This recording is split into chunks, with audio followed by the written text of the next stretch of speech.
it has grown exponentially. And as it has grown, the police and the policing industry have come up with even more frightening ways of using it. In the wake of the horrific murders of Alex Preddy and Renee Good by ICE agents, Democrats like Chuck Schumer and mainstream media pundits have been calling for more body cameras. After Kristi Noem announced that all federal agents would begin wearing body cameras on patrols, many progressives online celebrated. As was the case with the police before ICE, body cameras are increasingly being presented as a technological fix to deeply rooted institutional problems. But while they might seem like a good idea, body cameras actually have the opposite effect of what many in the media claim. Alec Karakatsanis is a lawyer and the author of the fantastic book Copaganda. Today, he's joining me to talk about the history of body cameras in policing and how body cameras will only strengthen ICE's power, obscure accountability, and divert attention away from deeper structural and ethical questions about immigration issues. Alec, welcome to Free Speech Friday. Thanks for having me back. Yeah, it's great to have you back. And I know this is something that we talked about actually last time you were on, but I wanted to dive deeper into it today because I feel like this conversation around body cameras has just kind of gone so off the rails, and a lot of people aren't actually familiar with the history of the role of body cameras and what they actually do. So to start off, can you tell me a little bit about when body cameras first emerged and how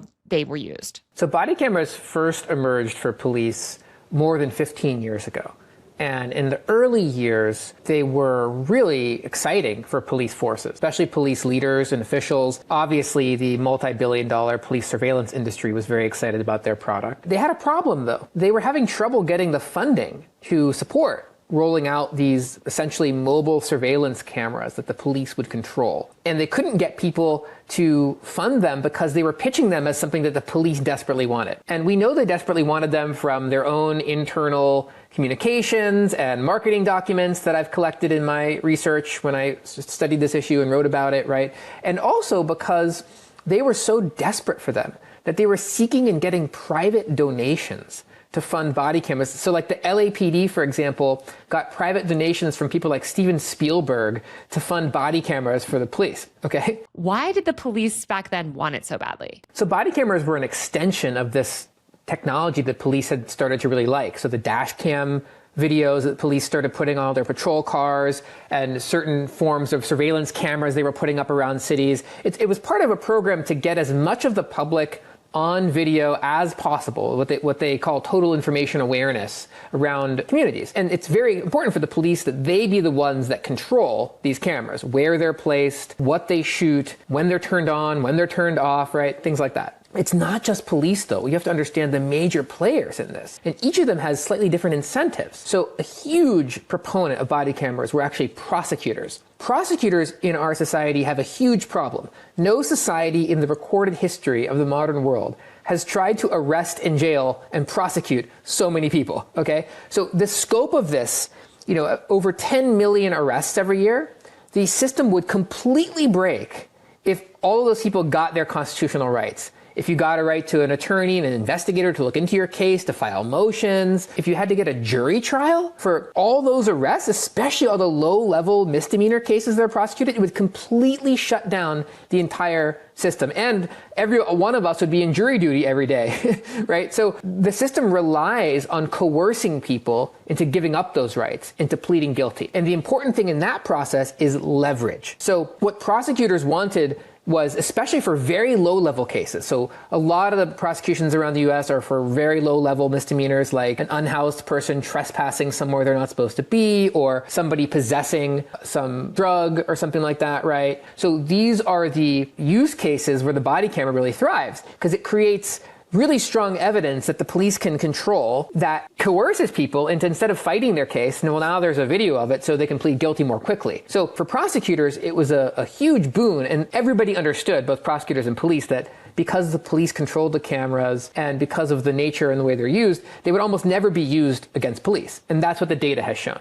Body camera evidence is almost never used against the police, but it's used every single day in every courtroom around the country, basically, to prosecute very poor people for very low-level crimes. So prosecutors really wanted that. It's so interesting that you say that they already had some of this surveillance infrastructure in place. Like, I didn't even think about the role of dash cams and how much of that footage was being normalized around this time. I feel like, in the early 2010s and I guess late aughts too, camera technology was just really advancing. This is when you start to see the rise of the content creator industry too. And, the iPhone launches in 2007, which has a camera on it. It's just easier and easier to like record video, I guess. So it makes sense that the police would want to lean into that and dominate the ability to record video, you know, in these kind of like police interactions. Why was someone like Steven Spielberg giving all this money for body cameras? Like, was there some like entertainment tie-in? Like, why were all these other donors getting involved? Are they just super pro-police? I can't speak to Spielberg himself, but there's some incredible academic research out there on the very shadowy world of private police foundations, and they raise huge sums of money from some of the most wealthy and powerful interests in our society, including individuals, but also large corporations like Target, other big corporations. So the police are very successful at raising money for charity, which, you know, is their police foundation, that they then use for equipment, military equipment, surveillance technology, sort of what they see as cutting edge stuff that they can't get public approval to purchase. They purchase it kind of through that sometimes. They also get donations from the Defense Department and the military industrial complex more generally. So they want this stuff, but in body cameras in particular, the police wanted them for different reasons, for surveillance, right? Because what they saw coming was this world in which they could outfit hundreds of thousands, maybe up to 1 million police officers around the country with a mobile surveillance camera that they control. They thought it could protect themselves from liability, and they could create doubt about what happened through the strategic use of their camera. This is one of the reasons whenever you see a body camera video, you always hear the officers saying something like, "Stop resisting, stop resisting, stop resisting," right? Also, the cameras are positioned on their chest. There's a reason why movies are not filmed like that, right? Movies are filmed very still, right? With like a tripod, and they're filmed at a little bit of a distance so you can actually see what's going on. But these are from the perspective of the officer's chest. So one of the things they try to do is they're very bumpy and shaky and chaotic, and they make every interaction seem like it's some kind of chaos-inducing, high-speed moving situation where the police had to do what they had to do, and they're all the other officers are shouting these same things they're trained to shout, right? So they're able to use them to generate confusion about what's happening, and also they don't capture the officer themselves. They capture what the officer is looking at. There was some tweet a while ago. It was something like, yeah, I can't believe that people thought that giving every police officer basically the ability to produce 24/7 like Blair Witch style footage, you know, of like the people that they're arresting would help the people that they're arresting. And I think that there's something to that like visual anxiety that you get watching even the most benign interaction through that type of a camera. Like it is very like jarring and anxiety inducing. But still, I mean, like you were saying, it seems like it wasn't an overnight thing. This wasn't something that police officers just got. It seems like they had to lobby for them for years. And certainly this wasn't some widespread thing back in 2010. When did things start to change? And when did, I guess, people in power or politicians or the people that control these police budgets start to say, okay, well, maybe this is technology that we should start to fund? Well, so even at the early years, there were some frontline officers who actually didn't like them because they didn't fully understand how helpful they would be. It was the higher ups and the officials and the companies that really foresaw a lot of this, plus the prosecutors. And line cops sometimes opposed them. They didn't want to add something else to their, uniform. They were a little worried about like, well what happened? What if we, don't control when this is turned on or whatever? And I think it's just really crucial as you walk through from the 2008, 2009 era to the moment Michael Brown is killed in Ferguson, when the body camera craze explodes. There was a lot of experimentation and there was a lot of convincing that the police establishment leadership and the companies did of frontline officers. And one of the things that was really important in convincing them was the incredible value that body camera videos could be used for propaganda purposes. So you can see on the news now, if there's a body camera video of, let's say, an undocumented immigrant committing a crime, that video is up on Fox News or the New York Post website in an hour, right? But if there's a video like the Chicago police killing unarmed black teenager Laquan McDonald. Yeah, we're never getting that footage. Yeah. So if it's not helpful for the police, they can hide that video for years or forever. We may never see it. Ferguson and the rest of the country started exploding with outrage about what happened to Michael Brown. But it was also one of those incidents where there was no video. The public was desperate to know what happened to Michael Brown. And there were these conflicting eyewitness accounts. So it was actually a perfect opportunity for the police surveillance industry to shift their marketing tactic. And to their credit, they came up with a brilliant idea. Instead of pitching body cameras as something that police and prosecutors and surveillance technology companies really want, they said, what if we pitched it to Democrats and liberals as accountability and transparency? These two words, accountability and transparency, then became the buzzwords. When I studied 9 years of mainstream media reporting on this, they were mentioned in virtually every single article about police body cameras. The history that I just talked about the police and the police surveillance industry and prosecutors actually wanting body cameras for their own purposes, was entirely erased when this was sold to liberals. Now, when surveillance technology like this is sold in other countries, they don't bother to have that nice explanation for liberals. In more authoritarian societies, it's just understood that when you give agents of the state surveillance technology, that they're going to use it for their own ends and for surveillance, not to help reduce their own size and power and hold themselves accountable. How delusional are these liberals that believe this? Like, this is crazy. But I mean, I guess we see it even today. But like you're saying, it's just this like, sort of stark rebrand. Can you explain a little bit more about that like effective marketing switch? Because I feel like body cameras, at least when I started to sort of pay attention to when they were being used to document protesters around the Black Lives Matter. I was covering like Ferguson in that era. And I feel like there was just a lot more of like police using video footage back then to actually indict protesters or track them. One of the key elements in this period is that Barack Obama proposed hundreds of millions of dollars for body cameras in the wake of Michael Brown. The Democratic Party officials across the country had their own incentives and they had their own interests in this period. So the police wanted them for their own reasons. The police were getting more and more interested in how they could even be used to document protesters, right? In addition to all the other reasons they wanted them. But the Democratic Party was really interested in portraying themselves as doing something about this issue that the public was outraged about. But they also understood that this would be an easy one because they wouldn't get any resistance from police. And not only that, they would be celebrated by the policing industry for doing this. So it was kind of a win-win from the perspective of the Democratic Party. I use that term kind of ironically because, of course, win-win is the phrase that Eric Holder used when selling this to liberals, because he said it was a win for liberals because they would get accountability and transparency, and it was a win for society because we would know what would happen. It was portrayed as that rare, elusive reform, which is just good for everyone. Why were so many liberals on board with this, though? I mean, it does seem like the expansion of mass surveillance in a really dangerous way. Like, why were so many liberal constituents so easily swayed by this? I mean, wasn't there any sort of pushback from these digital rights groups or anything like that saying, hey, this is like going to be really bad? So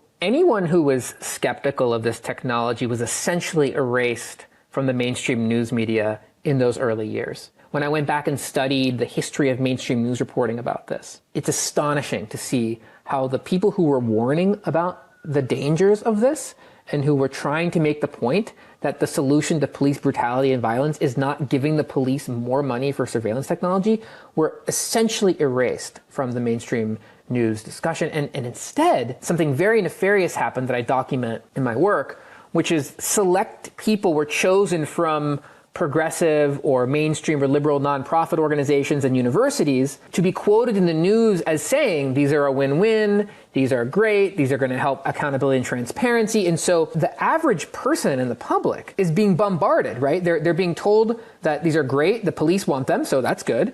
And from the supposed left, they're being told, don't worry, actually, we don't see any concerns here. This is a win-win. So unless you were really steeped in this stuff and you really knew how to probe underneath all of this, if you're just like a mainstream news consumer, you're kind of thinking, well, this sounds great. Oh my God, it's so reminiscent of what we're seeing right now with the expansion of mass surveillance with these identity verification systems and biometric data harvesting and stuff as well, where you have these like fake progressive groups and people kind of planted to like, yeah, try to sell it as like cracking down on big tech or something to the left. And it's like, of course, that's completely untrue. But who were some of these people who became mainstream voices to the left or to progressives selling this technology? Some of the most prominent people that I talk about in my work are NYU professor Barry Friedman, who is a crucial voice in selling this to what I would call sort of the educated liberal elite, but who are uninformed about these kinds of issues, and Jay Stanley, who was an employee of the ACLU. The ACLU? That's what made it so damaging.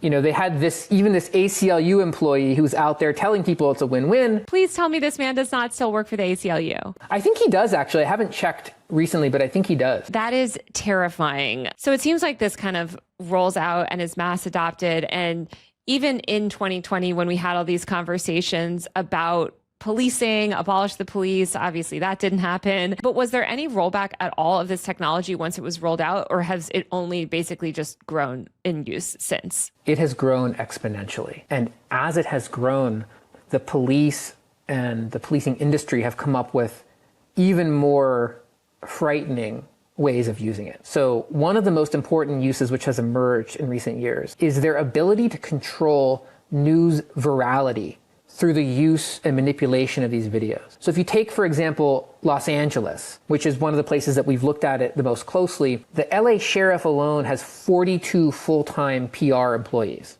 as of a few years ago. LAPD has another 25. So just the top 2 police departments in LA, I'm not even talking about the dozens of other police departments or the feds or the prosecutors or whatever. Just those 2 police departments have 67 full-time PR people. I'm not even counting the officers doing it part-time or the unions, right? So one of the things they specialize in is social media. They also have editing teams that can subtly manipulate these videos in ways that change how they seem. And they understand something really important, which is if you can stop a video from going viral, you can prevent tens of millions of people from seeing it. Or if you want a video to get out there, you can make it go viral by releasing it right away and editing it in certain ways, right? And so they're constantly producing this stuff for social media using the body cameras. That was something that really wasn't as sophisticated 10 years ago, but now that's been integrated into the public relations industrial complex for the police. And it's something that I think we're seeing it in real time play out now across the country in departmental budgets where they just pay people to edit and post these videos. It's wild. And then, as you mentioned earlier, this body camera footage and a lot of this edited footage is also repackaged and amplified by right-wing influencers, liberal influencers, local news channels, viral Twitter accounts. It's terrifying. One other thing that's happened since then is it's become clear just how much money we're talking about. There are tens of billions of dollars now in contracts. It's not just the cameras, which themselves are relatively cheap. It's that every camera carries with it the need to train someone. They need to train someone on the footage. They need to buy software licenses to edit and review all of this stuff, to pay people to review the footage, and then these cloud computing contracts to store unprecedented amounts of data, right? And then updating all of that, right? And so these are perpetual contracts. The market capitalization of the companies involved in this went up tens of billions of dollars as the body camera movement exploded. And so now, 10 years after, 12 years after Michael Brown, this is a huge industry that's going to be very, very difficult to ratchet back. Well, it's also so intertwined with big tech. And, you mentioned these cloud computing services or Amazon Web Services. There's all these big tech companies that have government contracts or that do work with the police or, like you said, they're profiting directly from these systems. It seems impossible that it'll be rolled back, not to mention the tech industry is increasingly interested in militarism and defense technology and making, police technology for the government. I think what's particularly scary is that they're just getting started. The amount of data they're collecting from all of these police officers and agents across the country, filming everything that they see and do, enables them to train various algorithms, including facial and voice recognition algorithms. It enables them to collect all of that information and to put it in predictive policing databases, which other companies are selling to police. And it is going to be used in ways that we don't even understand right now that these companies are developing. And the thing that we're going to be worried about in 4 or 5 years is going to be some totally new thing that's not even public right now, probably. And so this is the story of how the AI and big tech, the control of them is being centralized in repressive institutions and among the wealthiest people in our society. And they don't have a track record of using that wealth and power and technology in ways that benefit all of humanity. Yeah. You're talking about this constant filming, the facial recognition, scanning faces, recording voices, trying to figure out kind of social networks. And I feel like the group that we sort of most associate that with right now is ICE. We've seen ICE out with their videographers. They're scanning people's faces, adding them to watch lists, et cetera. As ICE's activity has escalated and as they've, engaged in more and more egregious and frankly illegal behavior, you've seen a lot of liberals. This is their new thing. Chuck Schumer, Hakeem Jeffries, all these people, their thing is we just need better training and better technology. If they had body cameras, things would be better. And I've seen a bunch of liberal pundits making this argument for body cameras on ICE. And so can you talk to me about that? Because it seems like we're seeing it all over again, what we saw with the police, where like it is really liberals leading the way on pushing a lot of this messaging. It's even worse now, too, because now we have over 10 years of data. We have overwhelming evidence. This is even the position of the federal government's DOJ, okay? Body cameras do not make police less violent. They do not reduce police misconduct. So we know that, right? So in the early years, the companies and others tried to do some studies that would show that there was some benefit to body cameras. But now there's so much overwhelming research that even the federal government has to admit body cameras actually don't reduce police misconduct. So what we're seeing now from Jeffries and Schumer is kind of like climate science denial. Nobody who knows anything about this thinks that these cameras are going to reduce the violence that ICE is committing. And it's also ironic in this situation because the people who killed Renee Good and Alex Preti both were filming themselves at the time and then were celebrated by their bosses, right? So the other kind of big lie behind what Schumer and Jeffries are saying is, in addition to the fact that we know cameras don't actually improve these issues that they say they care about, is that what ICE is doing is intentional. It's not some kind of lack of training or lack of preparation or failure to have the best technology. They're executing the orders that they've been given, and they're doing so in ways that their superiors continue to celebrate and nobody is being held accountable for.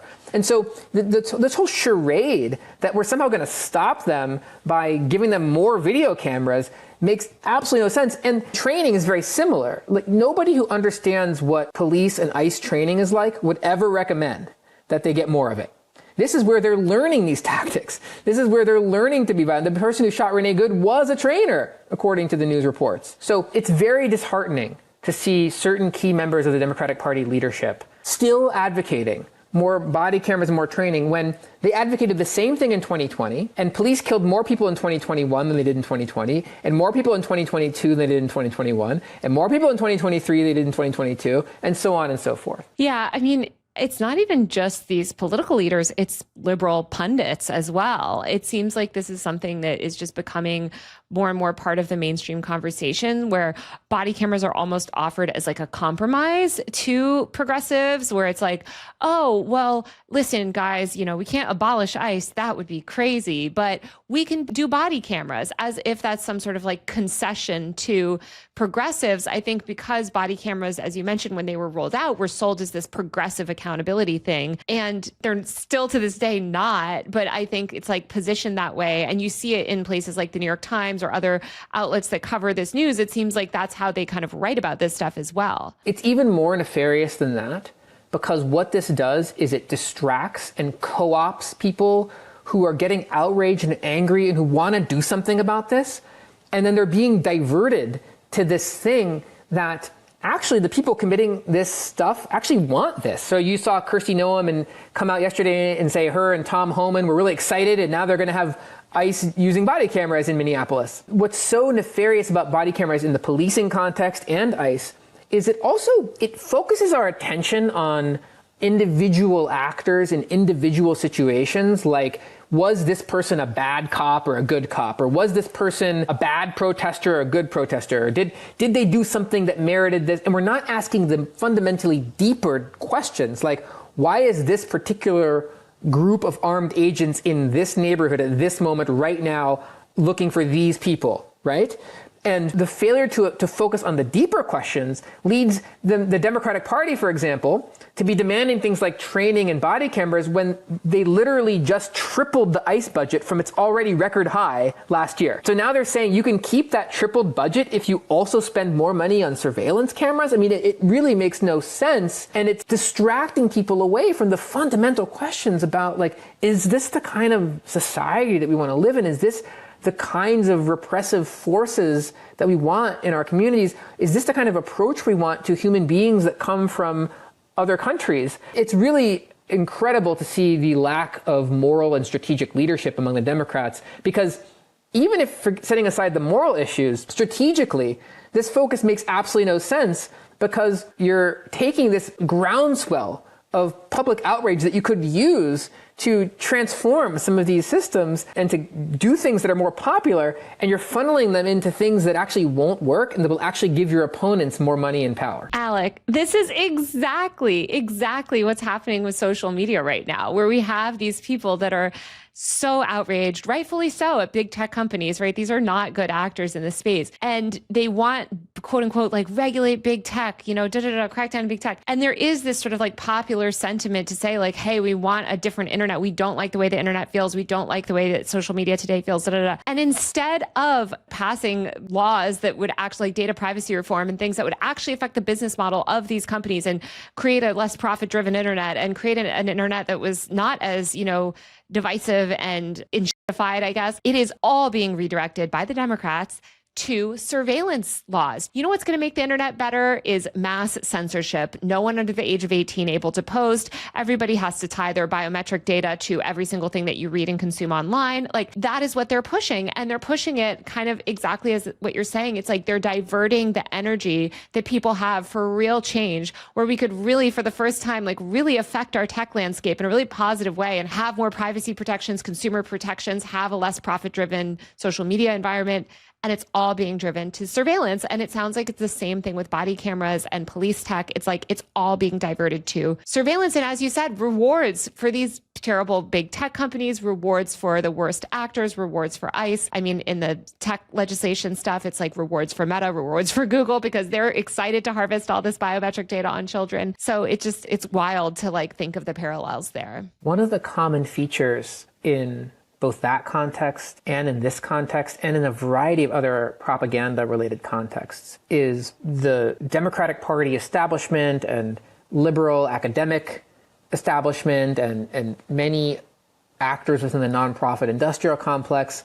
They play a very important propaganda role. They co-opt public anger, outrage, consciousness, interest, and they direct them away from things that could transform these systems into things that the systems are generally pretty happy with, if not things that the system already wants with a new label. This is what makes them so nefarious, because they're portraying themselves as deeply caring about the very problems that everyone is outraged by, but they're taking people who don't know any better, because there's so many things I don't know about, right? I don't have time to learn about all these other things. Everyone is like that, and this is, people don't have the time and capacity, the ability to become experts on all these things. So in each issue area, they're taking well-meaning people who care about something and they're selling them snake oil. And that's what makes them so harmful, because they're exploiting the fact that we don't have the capacity, any one of us, to become experts on all these issues. And that's what I think I try to do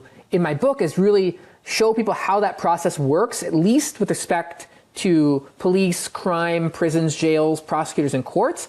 But it's equally applicable to what you were just talking about and to a wide variety of other areas where we constantly are getting policies that are just not solving the problems that we all care about in our lives. Right. And then we all get more and more angry. And then we have more and more of these, nonsense nonprofits, or as you mentioned, these like Democrat actors that just take that anger and redirect it to something that makes everything even worse. And then they profit from it, of course, during this whole time. That's the kicker. The thing is that there's so much money to be made. And when there's that much money to be made, you can essentially find people to play this propaganda role for you, whether it's donations to universities or donations to nonprofits or donations to political candidates. There's just so much money that you can funnel into all these ways of laundering this policy. And there's all these validators that will step up, and they're willing to sell their credentials. They're willing to say, well, I'm a civil liberties advocate and I think body cameras are okay. Or they're willing to say, I'm a professor and I study, data for a living and I think there's no problem here. It's going to take a really organized effort among people of goodwill to establish trustworthy institutions and research and channels of distributing that research to make it more accessible, to really fight against this. It's a pretty relentless propaganda strategy among the people that are profiting from the existing way that we do things in our society. Well, Alec, thank you so much for joining me today and chatting about all of this. I appreciate your work so much. Thank you so much for having me back. All right, that's it for the show. Please support my work on Patreon via the link below or buy a paid subscription to my tech and online culture newsletter at usermag.co. That's usermag.co. This show is entirely 100% funded by people like you. As you can imagine, covering these issues does not exactly win you advertising deals. I currently have no long-term advertising partnerships, so seriously, every single dollar of your support makes such a difference. On my Patreon, I do bonus episodes, a monthly Q&A live stream, and more. You can also get my bi-weekly tech and online culture newsletter at usermag.co, where I send a roundup of everything that I'm reading and seeing that week. Or you can get my newsletter on my Patreon, again, linked below. I'll be back next week with a brand new episode of Free Speech Friday. See you then.